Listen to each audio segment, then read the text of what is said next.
माँ आएगी गांव से। आकाश और दिव्या वीरपुर गांव से थे। दोनों की शादी को 15 साल हो गए थे और उनके 2 बच्चे भी थे, गोलू और चिंकी। गांव से वो शहर इसलिए आए थे कि वो अपनी माली हालत को सुधार सके और अपना भविष्य बेहतर बना सके। आकाश और दिव्या दोनों नौकरी करते थे। हालांकि बच्चों की वजह से दिव्या ने नौकरी छोड़ दी थी, लेकिन अब वो फिर से नौकरी करने की सोच रही थी। उन दोनों को अपने माता पिता से दूर रहे भी काफी समय हो चुका था और जब वो दोनों सेटल हो गए तो उन्होंने उन दोनों को भी अपने पास बुलाने की सोच ली। हाँ, मुझे भी यही लगता है कि माँ जी और पापा जी को अब गांव से बुला लेना चाहिए। पहले की बात अलग थी, हम इतने सक्षम नहीं थे, लेकिन अब तो हम उनका खर्चा उठा सकते हैं। हाँ हाँ, बिल्कुल सही कह रहे हैं आप। वो दोनों यहाँ आएंगे ना तो उनका मन भी बच्चों के साथ लगा रहेगा। और बच्चों को भी दादा दादी का प्यार मिल जाएगा। ठीक है, तो आज ही उनसे बात कर लेते हैं और उनके यहाँ आने की टिकट करवा लेते हैं। चलो, मैं उनको फोन लगाता हूँ।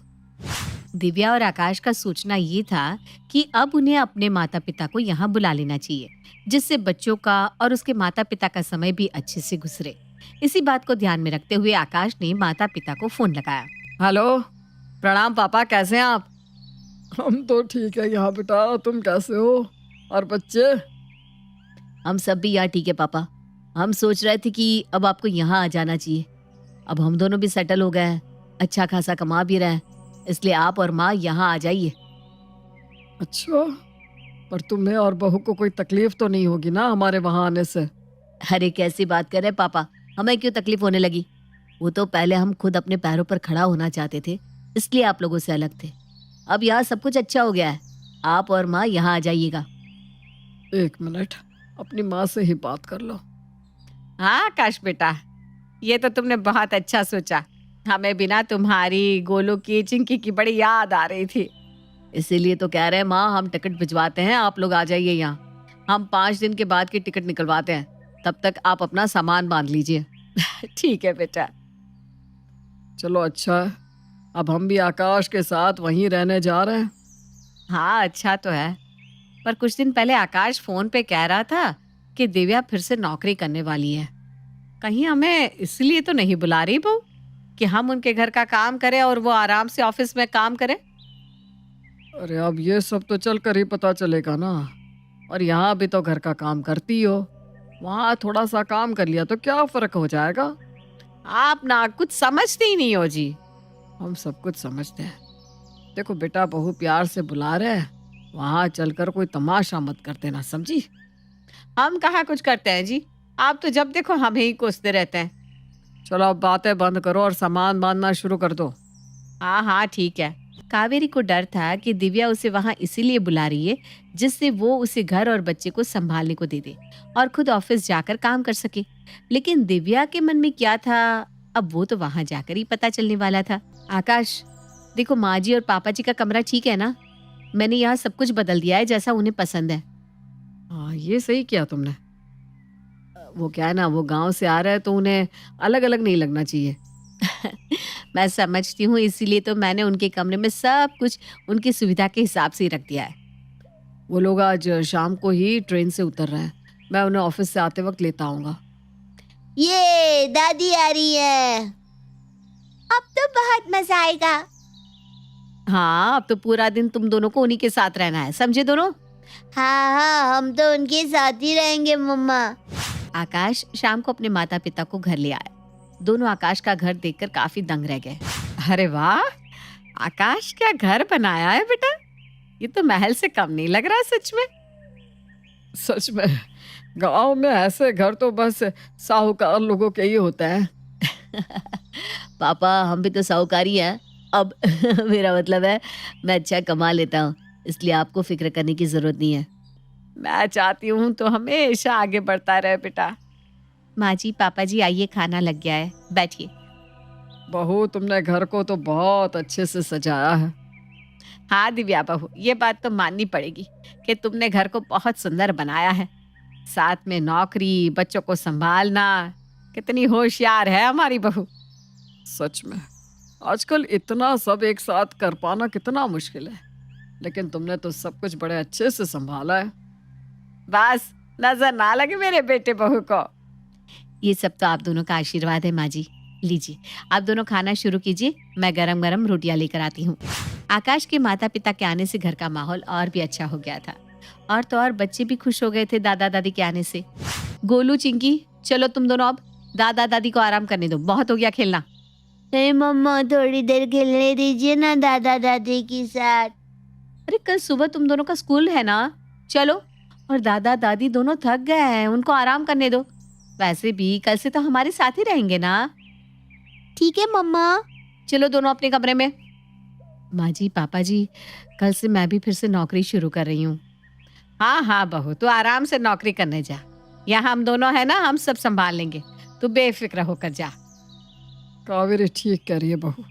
वैसे भी अब गोलू और चिंकी तो बड़े हो गए हैं और हम दोनों भी यहाँ आ गए हैं। थैंक यू माँ जी और पापा जी। अब आप दोनों आराम कर लीजिए, मैं चलती हूँ। दिव्या ने नौकरी फिर से करने का फैसला कर लिया था, क्योंकि अब उसके बच्चे भी बड़े हो गए थे और उसके सास ससुर भी घर पे रहने आ गए थे। अब उसे किसी बात की कोई फिक्र करने की जरूरत नहीं थी। अरे दिव्या, तैयार हो जाओ तुम भी, मैं तुम्हें ऑफिस छोड़ता हुआ जाता हूँ। हाँ हाँ बस अभी आई। पापा, यहाँ नीचे गार्डन भी है और मंदिर भी है, आप दोनों होकर आइएगा, आपको अच्छा लगेगा। हाँ हाँ जरूर, अब तो हमें यहीं रहना है, हम आसपास सब घुमाएंगे। बेटा तू घर की चिंता बिल्कुल मत करना, मैं हूं ना, मैं सब कुछ देख लूंगी। माँ जी, वैसे तो बच्चे स्कूल चले गए हैं, मैंने खाना सब टेबल पर रख दिया है, बच्चों का भी आपका भी, बस उन्हें खिला दीजिएगा और आप दोनों भी खा लीजिएगा। मैं शाम को आकर खाना बना दूंगी रात का। अरे बहू, मैं हूं ना, सब कुछ देख लूंगी, तो आराम से अपने काम पर ध्यान दे बस। ठीक है माँ जी, हम दोनों चलते हैं, आप प्रणाम। माँ और पापा के आने से कितना काम आसान हो गया है ना। हाँ, अब मुझे बच्चों की चिंता नहीं है, वो अपनी दादी के पास है, सलामत है। अरे तुम फिक्र मत करो, माँ सब कुछ देख लेगी अच्छे से। आकाश और दिव्या अब निश्चिंत थे, क्योंकि उन्हें पता था कि उनके बच्चे सही सलामत अपने दादा दादी के साथ हैं।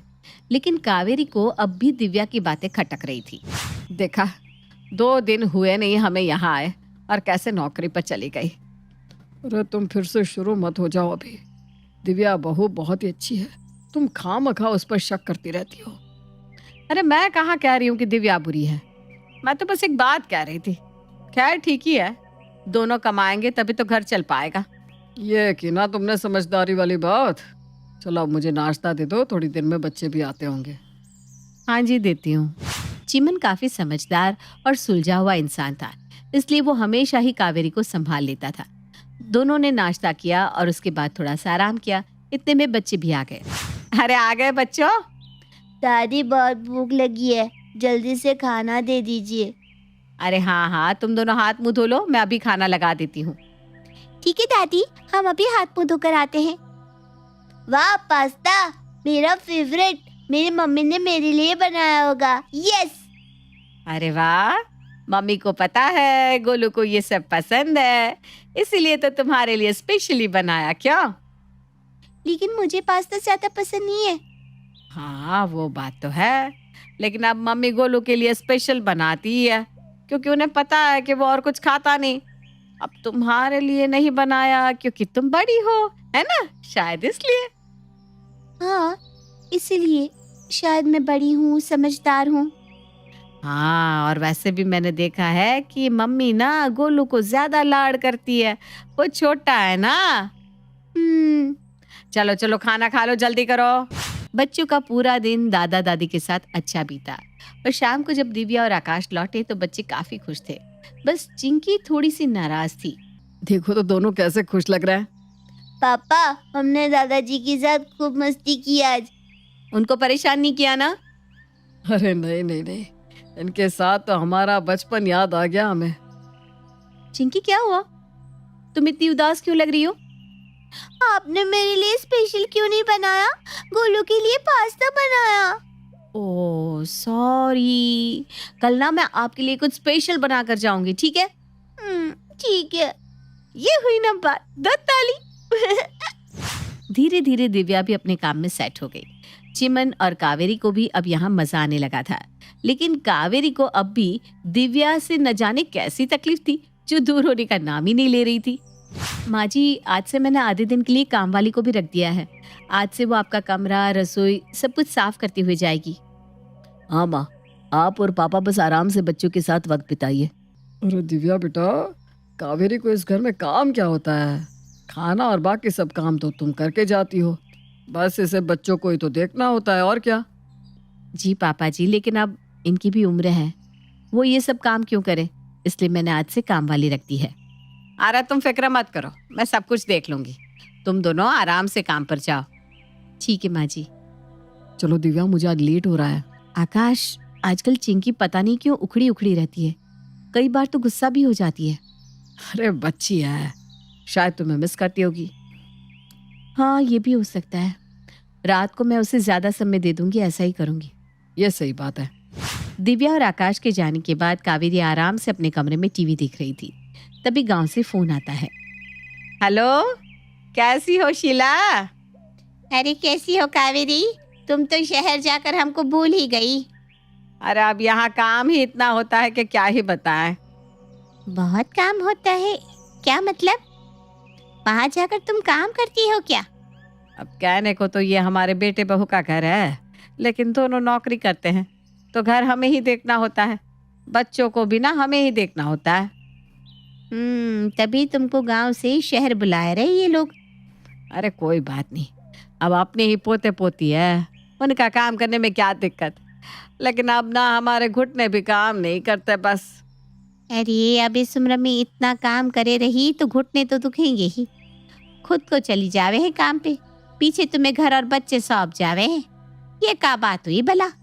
अरे चल कोई ना, अब जो है सो है। चलो अब हम फोन रखते हैं, बच्चे आते ही होंगे, उनके लिए खाना भी गर्म करना है हमें। अरे अपना ध्यान रख कावेरी, हमें तो सुनकर ना बहुत ही दुख हुआ। हाँ, तुम भी अपना ध्यान रखना। कावेरी ने गांव में ये खबर फैला दी थी कि उसकी बहू सारा घर उसी के हवाले करके खुद नौकरी करने चली जाती है, जबकि ऐसा कुछ भी नहीं था।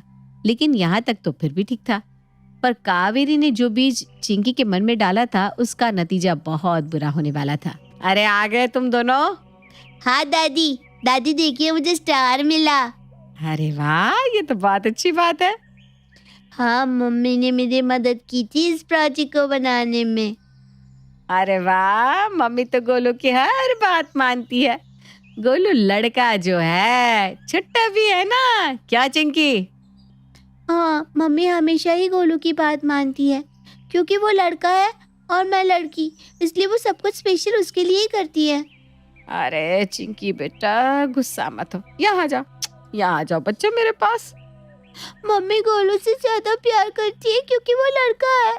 चिंकी, ये क्या बात कर रही हो बेटा? आकाश और दिव्या को अचानक घर आता देख कावेरी चौंक सी जाती है। हाँ चिंकी बेटा, ऐसा कुछ नहीं है, लड़का लड़की ये भेदभाव जैसा कुछ नहीं होता बेटा। नहीं, मम्मी हमेशा गोलू के लिए स्पेशल चीजें बनाती है, उसी से बातें करती है प्यार से, मुझसे नहीं, क्योंकि मैं लड़की हूँ, मैं शादी करके चली जाऊंगी। बेटा, आपको ये सब किसने सिखाया? मम्मी आपसे बहुत प्यार करती है, आप जैसे सोच रहे हो ना वैसा कुछ भी नहीं है। हाँ बेटा, देखो मम्मी आपके लिए क्या लाई है, इतने सारे तोहफे। देखो अगर वो आपसे प्यार नहीं करती तो क्यों लाती ये सब? ये सब आप मेरे लिए लाए हो? हाँ बेटा। मम्मी आप मुझसे उतना ही प्यार करते हो ना, प्लीज मुझे कम प्यार मत करना, मैं लड़की हूँ तो प्लीज। अरे नहीं बेटा, ऐसा कुछ नहीं है, किसने कहा आपसे ये सब? दादी कहती है कि मैं लड़की हूँ तो आप मुझे प्यार नहीं करती, इसीलिए आप नौकरी पर चली जाती है। चिंकी गोलू, अब दोनों कमरे में जाओ बेटा। मैंने कहा था ना आपसे कि माँ जी कुछ तो गलत कर रही हैं। आज मुझे गांव से फोन आया था मौसी का, मुझसे कह रही थी कि क्यों अपनी सास पे इतना जुल्म कर रही है। मैंने आपके साथ क्या किया माँ जी, क्या बुरा किया? इतना अच्छा बर्ताव किया आपके साथ और आपने मेरी ही बच्ची को मेरे खिलाफ कर दिया, क्यों? कावेरी, ये समाज हर बार बेटे बहू को गलत कहता है कि वे अपने माता पिता को अकेला क्यों छोड़ देते हैं, लेकिन जब माता पिता तुम्हारे जैसे हरकत करने लगे तो बताओ क्या करना चाहिए? कौन बेटा बहू अपने माता पिता को अपने साथ रखेगा, बताओ? नहीं नहीं, बिल्कुल नहीं, माँ ऐसा कर ही नहीं सकती, वो इतना घिनौना काम कर ही नहीं सकती कभी। मेरी माँ ऐसा नहीं कर सकती, है ना माँ? तुमने नहीं किया ना ये, बोल दो नहीं किया। मुझे किसी की भी बात पे विश्वास नहीं है। तुम बस एक बार कह दो कि तुमने ये सब नहीं किया। कावेरी की चुप्पी और आंसू सब कुछ बयान कर रहे थे। उस कमरे में अब सन्नाटे के अलावा और कुछ नहीं था। ना किसी के पास कोई सवाल था, ना ही कोई सफाई। आकाश को विश्वास था कि उसकी माँ ये सब कुछ नहीं कर सकती, पर अब सवाल ये था कि क्या वो विश्वास अब भी था?